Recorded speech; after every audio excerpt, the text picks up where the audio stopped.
a parte mais importante do projeto é essa estruturação, porque ali a gente entende tudo para depois entrar à execução. Pegou ali, não sei, 100 mil e abriu uma loja.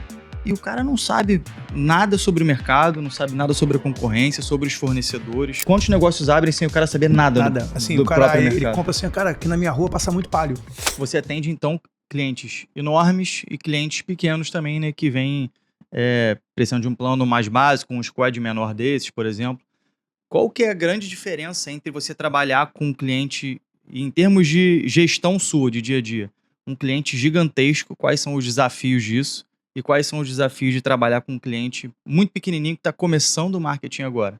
Essa pergunta é mais para o cara que está começando a entender assim, pô, beleza, essas são as dificuldades, eu já sei o que eu posso encontrar aqui pela frente. É o resultado, né? Porque muitas vezes a empresa grande, ela já está muito bem posicionada e estruturada e ela entende que o marketing, ela consegue entender o tempo que a gente leva leva para performar, que é de médio a longo prazo. Muitas vezes o pequeno empreendedor, ele não tem esse time de médio a longo prazo, ele quer o resultado para ontem. E aí, de fato, eu tenho que ter uma equipe mais, não digo assim, mais preparada, eu tenho que ter uma equipe mais proativa ali, que esteja full time a atender essas, que eu coloque 10 contas por squad, a atender essas contas porque eu preciso de resultado mais rápido. Então, preciso acelerar, diminuir o tempo da minha cadeia para poder entregar mais rápido para esse cliente ver resultado, né? Então, acho que de fato, é o time. Realmente todo mundo é muito apressado quando começa, Pra tudo, né? Isso aconteceu com a gente, não lembro, talvez uns 6, 7 anos atrás, quando a gente foi fazer a nossa primeira experiência com um anúncio, com tráfego pago. E aconteceu exatamente isso. A gente tinha no contrato lá que a gente ficaria, se não me engano, 6 meses com eles, e eles fizeram essa proposta explicando exatamente o que você está falando aqui. Mas assim, na época, sem experiência nenhuma, eu falei, não, beleza, vamos fazer. Só que não acertou, dentro dos próprios 6 meses, o negócio não acertou, não andou muito. Eu não sei se você lembra, mas vinha muito cliente final, não vinha o dono do carro, né? Vinha no tráfego o dono do carro, e não de fato quem é o nosso cliente, que é o lojista e tal. B2B, né? Porque o foco de vocês hoje é o B2B.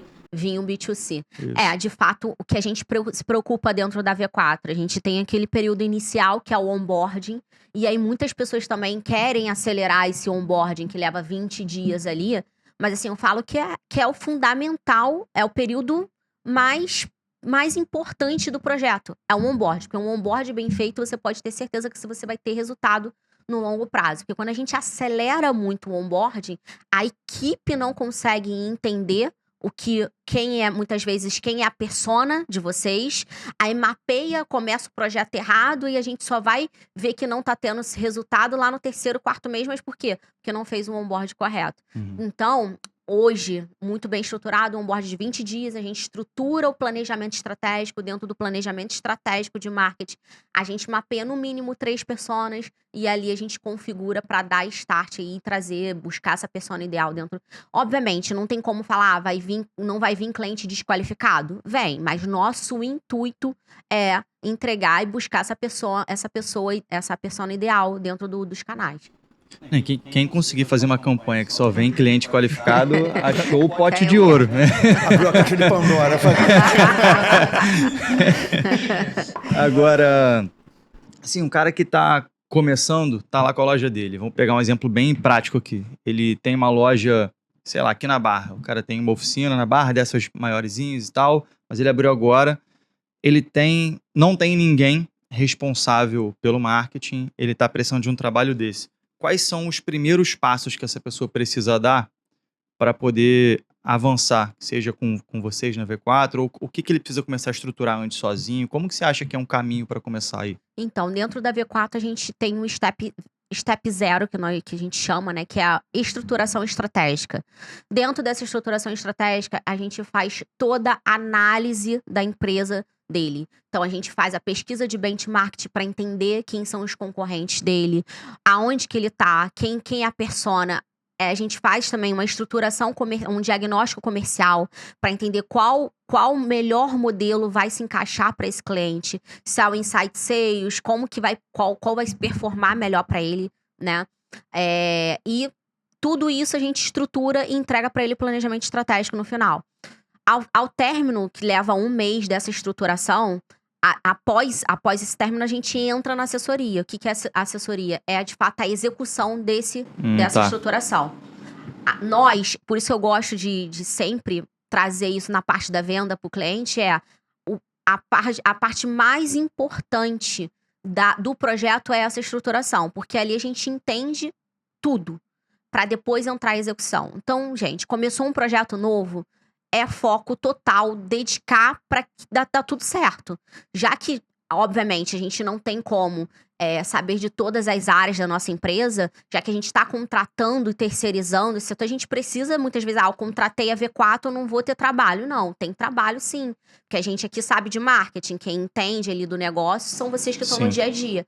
Então, a gente vai trazer as nossas ferramentas e como as melhores ferramentas de comunicação e de comercial que você precisa implementar, as melhores estratégias de conversão e de posicionamento de marca, se vai ser nível estado, se vai ser nível nacional. Então, assim, tudo isso a gente precisa trazer para dentro do projeto para a gente conseguir ter resultado o mais rápido possível. Isso deve ser uma das maiores barreiras, eu imagino, né? Essa pesquisa no início, porque eu fico pensando, o nosso mercado tem muitos negócios novos hoje que a pessoa não era do mercado. Isso, informação zero. Ela chega completamente perdida, assim, perdida real. E até me assusta. Às vezes a pessoa, sei lá, trabalhava em algum lugar, saiu, pegou ali, não sei, 100 mil e abriu uma loja.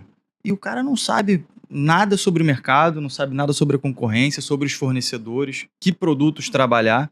E isso aparece pra gente quando o cara chega assim, olha, abri a loja aqui, geralmente isso chega muito pro Chico pra dar esse auxílio.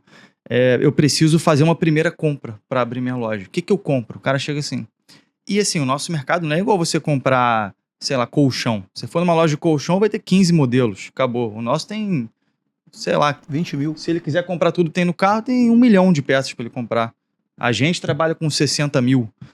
O cara não vai acertar sozinho. E se ele pedir uma assessoria em algum lugar para fazer essa primeira compra que não seja muito amigo dele, digamos assim, o cara pode enrolar ele, fazer uma compra que ele tá jogando fora um dinheiro que é o dinheiro que ele tinha para abrir o negócio. Então isso a gente se preocupa muito, ajuda a galera lá e o Chico fica nisso. Mas pensa só, quantos negócios abrem sem o cara saber nada, Nada. Assim, do o cara, próprio ele mercado? compra assim, cara, aqui na minha rua passa muito palio. É muito louco o tipo de informação que chega Mas pra não tem gente. métrica real, sabe? Não tem métrica. Aí a gente ajuda, né? Cria lá as curvas, aí a gente passa pro cara, vai ver se faz sentido o pedido, olha aí. Porque isso é muita responsabilidade, né? A gente tá adivinhando, assim, com o nosso histórico passado, a gente adivinha o futuro. Mas nesse primeiro momento, nessa primeira compra do cara, é muita responsabilidade. Eu tento ser o mais conservador possível, porque a gente tem que respeitar o dinheiro lá do cara. E tem hora assim, cara, o cara quer montar uma autopeça, aí a grana não dá, que é por causa da quantidade de itens. Eu já indiquei, cara, por que você não começa com uma troca de óleo? O valor é menor, você vai ter um retorno mais rápido. Aí o cara... Aí quando a gente fala em montar um estoque mínimo, o cara fica desesperado. Caramba, eu preciso disso tudo? Eu falei, precisa. Você é a curva A desse produto. Aí a curva A do nosso produto, às vezes, é 80 SKUs. Para um cara que está começando é difícil demais.